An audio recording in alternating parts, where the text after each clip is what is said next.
जय माता दी। बैसाख चौथ की बहुत बहुत हार्दिक शुभकामनाएं। आज मैं आपको सुनाने जा रही हूँ बैसाख चौथ की कहानी। साथ ही में मैं आपको सुनाऊंगी गणेश जी महाराज की भी कहानी। तो आइए शुरू करते हैं बैसाख चौथ की कहानी। एक सेठ सेठानी थे। उनको एक बेटा था और एक बहू थी। बहू बर्तन मांजकर पानी डालने के लिए नीचे जाती तो अड़ोस पड़ोस की औरतें बहू से पूछती, आज खाने में क्या खाया? तो वह कहती, बासी कुसी तरबासी। एक दिन जब वह बर्तन मांजकर पानी फेंकने गई तो रोजाना की तरह औरतों ने पूछा कि आज क्या खाया? तो फिर उसने वही जवाब दिया, बासी कुसी तरबासी। उस दिन सेठ के बेटे ने नीचे उतरते हुए उसकी सारी बात सुन ली और मन में सोचने लगा, अभी तो यह ताज़ा भोजन करके आई है, कई तरह के पकवान खाकर आई है, फिर भी इसने दूसरे को बासी कुसी क्यों बताया? दूसरे दिन उसने माँ से कहकर खीर खांड का भोजन बनवाया और माँ, बेटा और बहू तीनों ने बड़ी प्रसन्नता के साथ भोजन किया। बहू बर्तन मांजकर पानी फेंकने नीचे डालने गई तो पीछे पीछे उसका आदमी भी गया।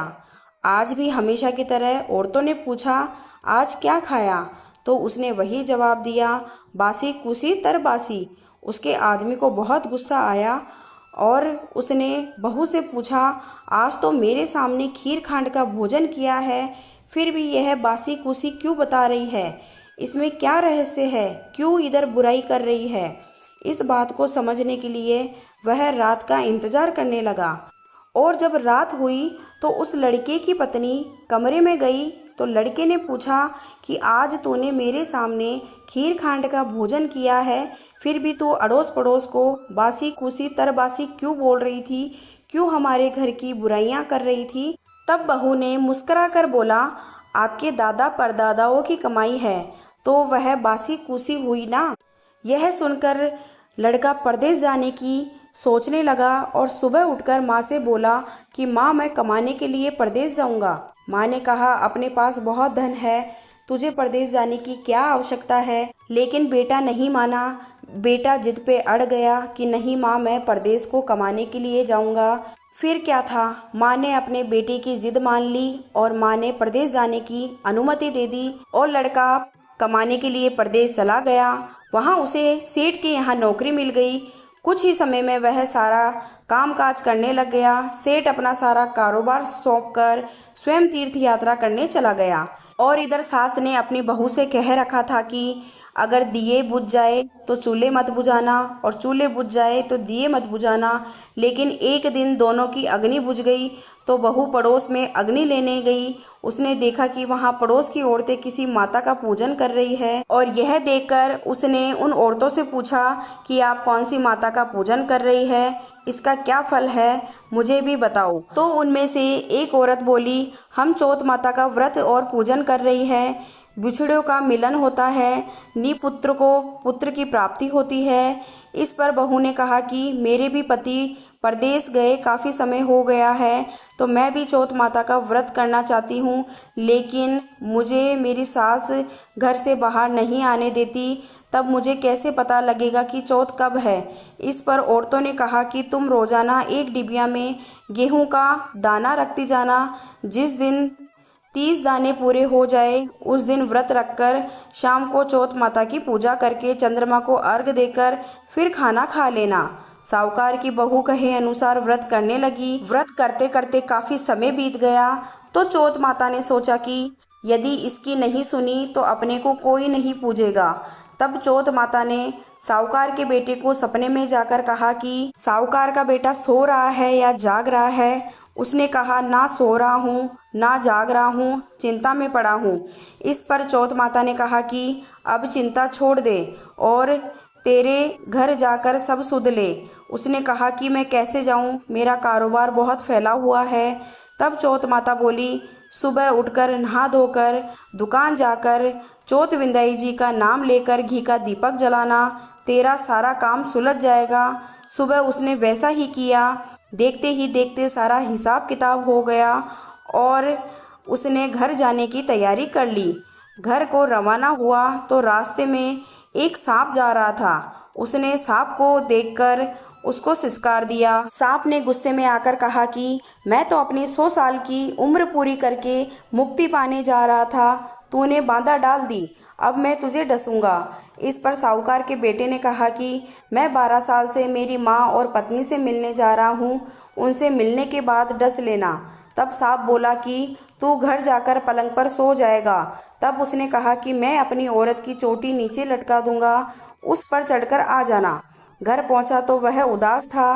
बेटा कुछ बोला नहीं, लेकिन उसकी औरत होशियार थी। सब बात पता करके उसने कमरे में एक सीढ़ी पर दूध, दूसरी पर चूरमा, तीसरी पे बालू रेत, चौथी पे इत्र, पांचवी पर फूल आदि 7 सीढ़ियों पर 7 वस्तु रख दी। आधी रात को फुफकारता हुआ सांप आया और सभी वस्तुओं का आनंद लेकर खुश हुआ, लेकिन वचनों से बंधा हुआ था, सो डसना तो था। चौथ विनायक जी ने सोचा कि इसकी रक्षा नहीं की तो कलयुग में अपने को कौन पूजेगा। चौथ माता तलवार बनी, विनायक जी ढाल बने और जैसे ही सांप डसने लगा तो उसे मार दिया। साहूकार के बेटे को नींद नहीं आ रही थी। सांप के मरते ही उसने अपनी पत्नी को उठाया और चौपड़ पासा खेलने लगा। सुबह देर तक बेटा बहू उठे नहीं तो माँ ने कहा कि देखती हूँ बेटा बहू अब तक क्यों नहीं उठे। जाकर देखा तो खून ही खून हो रहा था। उसने कहा कि मेरे बेटे बहू को किसी ने मार दिया। तब कमरे से बेटे ने बोला कि माँ हमें कुछ नहीं हुआ है, हमारा बेरी दुश्मन मरा है, यहाँ सफाई करवाओ फिर हम बाहर को आएंगे। माँ ने वहाँ सफाई करवाई। वे दोनों बाहर आए और बेटा बहू बाहर आए तो बेटे ने माँ से आकर पूछा कि मेरे पीछे से किसी ने कोई धर्म किया था क्या। तो बहू ने बोला मैंने किया था। तो इस पर सास ने कहा कि तूने क्या किया था, तुझे तो मैं 4 समय का खाना देती थी। तो बहू बोली कि महीने में एक दिन चौथ माता का व्रत आता था, उस समय सुबह का खाना पानी वाली को दे देती थी, दूसरी बार का गाय के बछड़े को खिलाती थी, तीसरी बार का उठाने में गाड़ देती थी और चौथी बार पूजा करके चंद्रमा को अर्घ देकर फिर मैं खाती थी। मैंने पूजा के लिए बनिया की दुकान से घी गुड़ भी मंगाया, सो उनका जाकर भी हिसाब कर दो। सास ने पानी वाली से पूछा तो उसने कहा कि हाँ महीने में एक दिन मुझे रोटी देती थी। बछड़े से पूछा तो उसके मुंह से पैप के फूल गिरे। उठियाना खोदा तो रोटी के सोने के चक्कर निकले। और बढ़िया से पूछा तो उसने भी हाँ कर दी कि महीने में एक बार मेरे से घी गुड़ मंगवाती थी। फिर बहू ने कहा कि मुझे अब बैसाख की चौथ का उद्यापन करना है। सास बहू ने चौथ माता का बहुत ही धूमधाम से उद्यापन किया और अपना जीवन आराम से बिताने लगे। हे चौथ माता, जैसे बहू पर प्रसन्न हुई, सब पर अपनी कृपा बनाई, वैसे ही हम पर प्रसन्न होना, सबकी मनोकामना पूरी करना, हमारा सुहाग अमर रखना और हमारे संतान को हर संकट से दूर रखना। सभी बोलेंगे चौथ माता की जय। और अब इसके बाद में हम गणेश जी की कहानी सुनेंगे। पुराने समय की बात है, एक रतिदेव नाम का राजा हुआ करता था और उसके राज्य में धर्मकेतु नाम का ब्राह्मण रहता था। धर्मकेतु की 2 पत्नियां थी, एक का नाम सुशीला, दूसरे का नाम चंचलता था। दोनों ही पत्नियों का व्यवहार और विचारों में बहुत अंतर था। सुशीला धार्मिक प्रवृत्ति की थी और व्रत उद्यापन तथा पूजा अर्चना आदि में अत्यधिक विश्वास रखती थी। इसके विपरीत ही चंचलता भोग विलास में ज़्यादा मस्त रहती थी। वह शारीरिक सुंदरता और साज श्रृंगार पर ज़्यादा ध्यान लगाती थी। व्रत उद्यापन अथवा पूजा अर्चना से उसका दूर दूर तक कोई लेना देना नहीं था। कुछ समय बाद में धर्मकेतु की दोनों ही पत्नियों को संतान की प्राप्ति हुई। सुशीला ने एक पुत्री को जन्म दिया तो चंचलता ने पुत्र रत्न की प्राप्ति हुई। इसके बाद चंचलता ने सुशीला से कहना आरंभ किया कि सुशीला, तूने इतने व्रत उपवास किए और अपना शरीर तक सुखा लिया, फिर भी तुझे लड़की हुई। मैंने कोई व्रत उपवास नहीं रखा और ना ही पूजा अर्चना की, फिर भी मुझे लड़का हुआ। कुछ समय तक सुशीला सुनती रही, लेकिन उसके लिए सुनना असहनीय हो गया, तो उसने गणेश जी की पूजा आरंभ की। गणेश जी प्रसन्न हुए। तब उनकी कृपा से सुशीला की पुत्री के मुंह से बहुमूल्य मोती मूंगे निकलने लगे। उसने एक रूपवान पुत्र को भी जन्म दिया। सुशीला का बदला भाग्य देखकर चंचलता को जलन होने लगी, तो उसने सुशीला की बेटी को कुएं में गिरा दिया।